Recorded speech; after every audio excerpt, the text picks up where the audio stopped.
within yourself, a lot of pain, emotional and mental pain that can actually manifest into physical pain. And it also leads to relationship strain between yourself and your partner, because you constantly be asking your partner, why do you do this, why do you do that, what happened, and stuff like that. So if you're not familiar with what SFBT is, or Solutions Focused Brief Therapy, it's actually a form of therapy that's different from traditional approaches, because traditional therapy can be, very problem focused. But SFBT is focused on finding the solutions to your problem. You already acknowledge and accepted that you have that problem, and you are finding solutions to actually get better. So I really like this because it focuses or puts you in the energy of like kind of accepting that you already have this thing in your life, but you really want to move on from it, and you really want to find out how you can actually heal better. So um, SFBT, yeah, is all about finding a solution of what works right now and what will work for you in the near future. So it's very goal oriented, and it's designed to give you results in a very short period of time. So what I really like about it as well is that it is completely up to the client to actually dictate, how frequent they actually want the therapy sessions, and how long each session will actually last.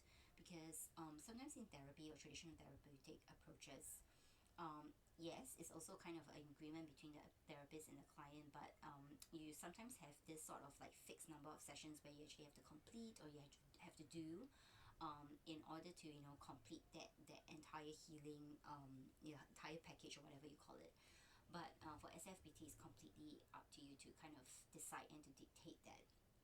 And it's also, it's great for people dealing with retroactive jealousy, because it helps you to stop ruminating on the past and start building a future where you no longer feel that sort of pain when you're together with either your current partner, or someone in the future, and where you can actually feel a little bit more secure and less threatened by things that happen in your partner's past. Okay, so why SFBT, and why this particular or specific therapeutic approach that I'm actually talking to you about in terms of retroactive jealousy? So it actually helps you to shift your focus away from the past. Okay, it it kind of like moves away from your past and what caused the jealousy. And this is actually helpful because retroactive jealousy is one of those relationship stuff that I feel is actually very difficult to pinpoint sometimes, like what are the root causes of it. Like if you tell me like, oh, you have issues with like dating like emotionally unavailable men, or like you date a certain type of person, or like you have this habit of finding certain types of partners, or you're limerent, or you're romantically obsessed, or you have a parasocial relationship, or you have like celebrity worship syndrome, something like that. Those things, like the root cause of those stuff, or those like phenomena, I don't really want to use the word issues, but those challenges or barriers in your life, um, the root cause is actually easier to actually dig out, but retroactive jealousy not so. Okay, it can be a little bit challenging. So for SFBT, it really just kind of gets you into a space where you just accept or you acknowledge that you have this retroactive jealousy thing, and you move on from it by finding solutions, and what works, and certain goals that will actually help you to heal better. So it encourages forward thinking. It also builds the trust and confidence you have within yourself and with yourself. It also provides very practical tools to overcome the obsessive thoughts and behaviors. And if you worked with me before, you know that I combine a lot of spirituality with a lot of practical tools, because for me, it's no point just thinking or talking about whatever you're facing or whatever issue that you have. The change really comes about when you actually you start taking the actions to actually make a difference in your life. So what are some of the key principles of SFBT? And here are about three or four. So focusing on solutions and not problems. Like I said, you reframe your thoughts towards progress and towards what will actually help you, or what will work for you in your present, and what will work for you in the future.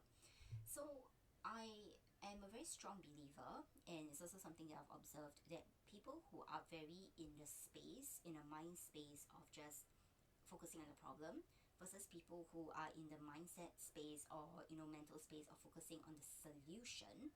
Okay, it's a very different outcome, because when you're focusing on the problem, you're still kind of going round and round thinking like, oh, why is this happening to me, what is happening, why did it happen to me, what were the causes from the past. past orientated. And sometimes when you do that, you're actually not reaching a space or point where you are accepting or you're actually acknowledging that you have this problem. Talking too much about the problem as well is not very conducive, and it's not very healthy, and it's not very effective, because there are so many people, you probably know some, who just really really like to wallow in the problem, but they don't really want to find a solution. And that's not how I work, and that's not really what will actually make you heal from retroactive jealousy.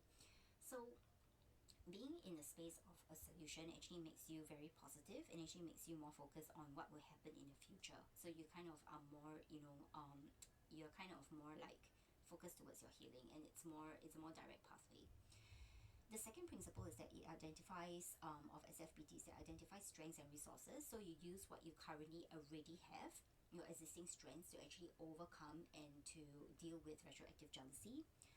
You learn to also set achievable goals. So there's a gradual improvement toward a peace of mind, or towards a more peaceful relationship that you can have. You are also future focused. So you build a future without the weight of the past, and you don't focus too much on what is happening in the past, but you focus on what you can do in the present to actually make your future a little bit better.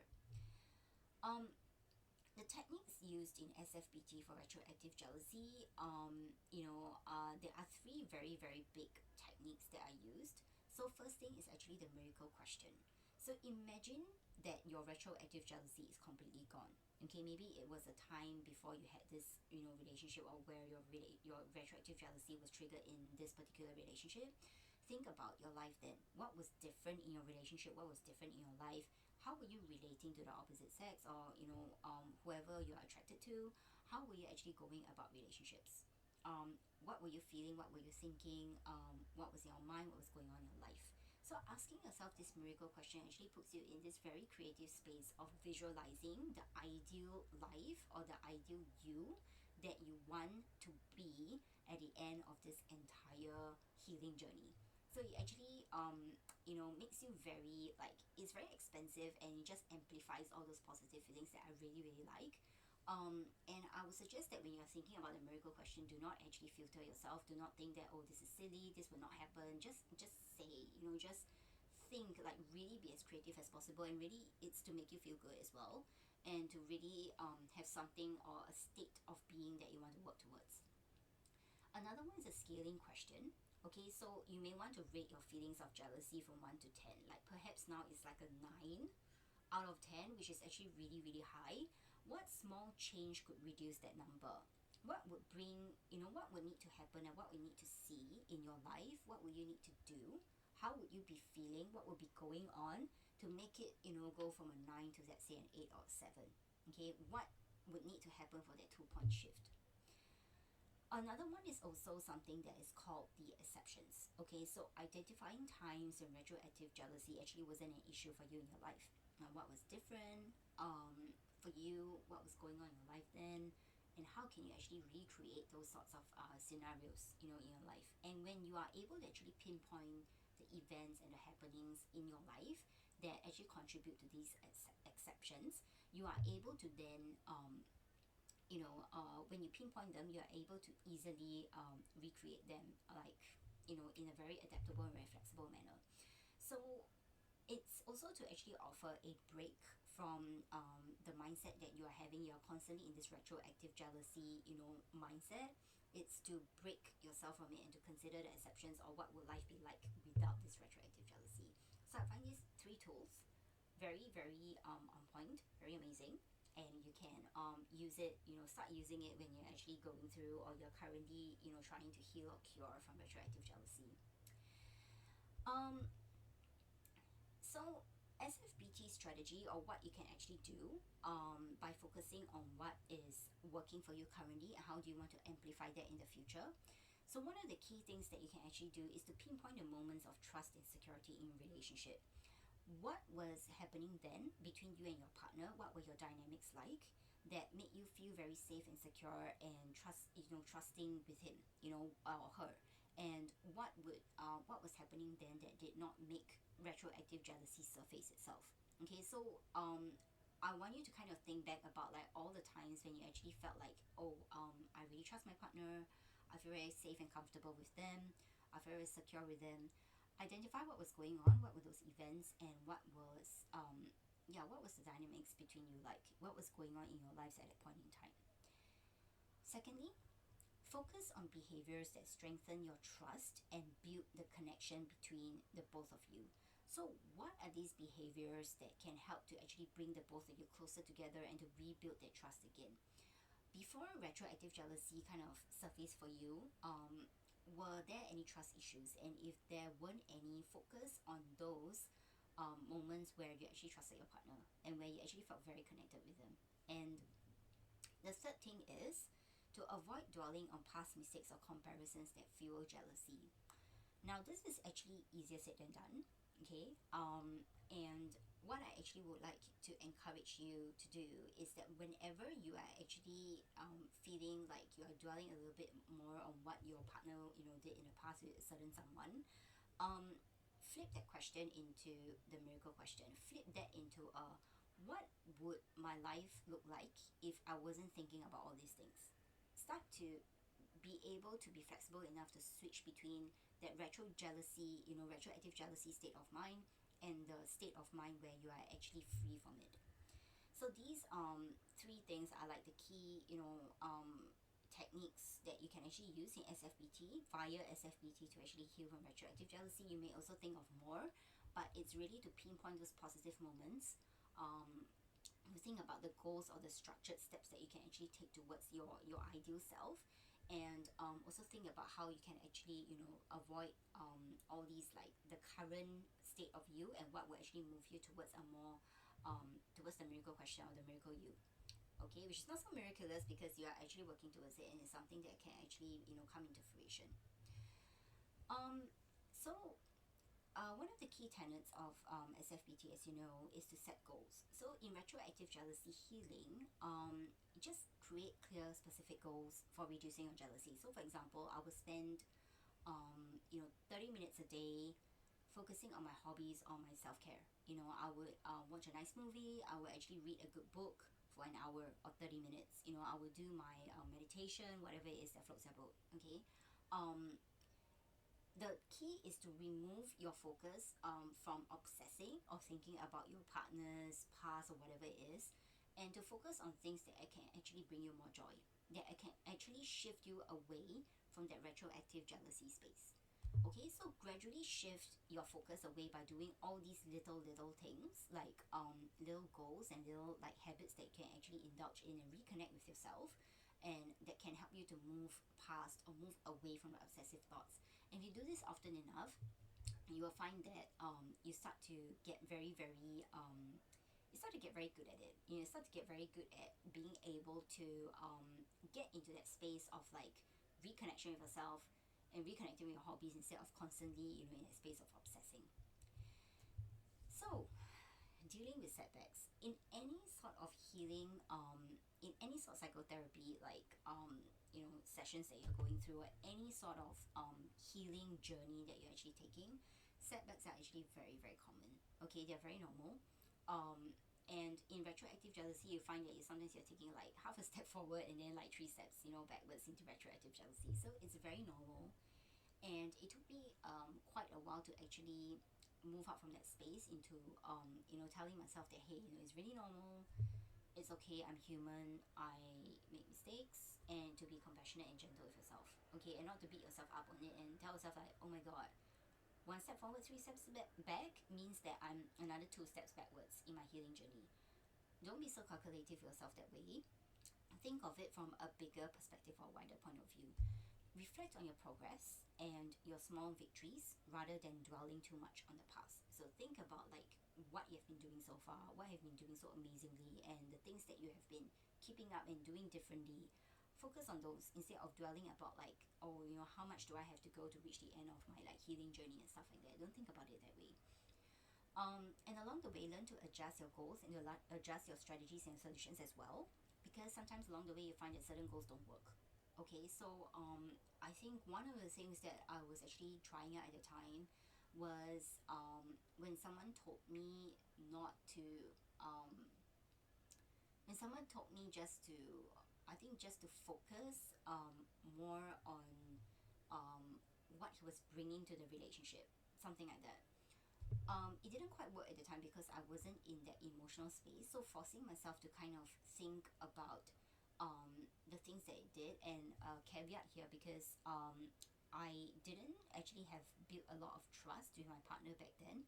So focusing on what he could do for me in terms of trusting him was actually very difficult. And forcing myself to do that actually made it more painful for myself, because I was just like, this is just not working.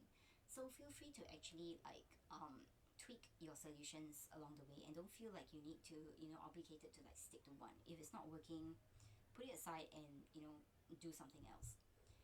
So SFBT in the long term, okay, it gives you lasting tools on managing a retroactive jealousy. It allows you to constantly, focus on the positive, aspects of your relationship to build trust and a positive future with your partner, or maybe with another partner if, this partner it turns out not to be compatible with you. And you learn to create a healthy and more secure relationship that's free of past burdens, and you no longer feel any of those threats from people that no longer exist in your partner's life. So SFBT helps to structure and to put a sort of like achievable, measurable goals towards your healing journey. So it provides a sort of something to actually look forward to and to aspire to, and it's something that I really like about SFBT and really helped me in my healing journey. Yeah, so learn to maybe after this video, think of some ways in which you can incorporate SFBT into your healing journey. What are the small steps of the solutions that you can start using to make yourself get out of that space and towards a more positive outcome. And focus as well on the goals and the steps that you can take to build a trustworthy, trusting, and confident dynamic between the both of you, that is something that is free from the past and free from anybody else that's not around anymore. And to actually go towards the future, and to build something that is actually currently right there in front of you right now. So if you need more strategies, techniques, and more on retroactive jealousy, just feel free to purchase my book. Okay, links are all down below. And if you need to really talk to someone, my 24-hour kind of breakthrough email coaching sessions are open, and so is my tarot reading sessions as well, because lots of my clients have also been asking for energetic healing in that sense. So thank you so much for listening to this video. I hope it has helped you in some way and give you some ideas for how to actually incorporate more healing tools into your your retroactive jealousy healing journey. So thank you so much, and I will see you in the next video. Bye.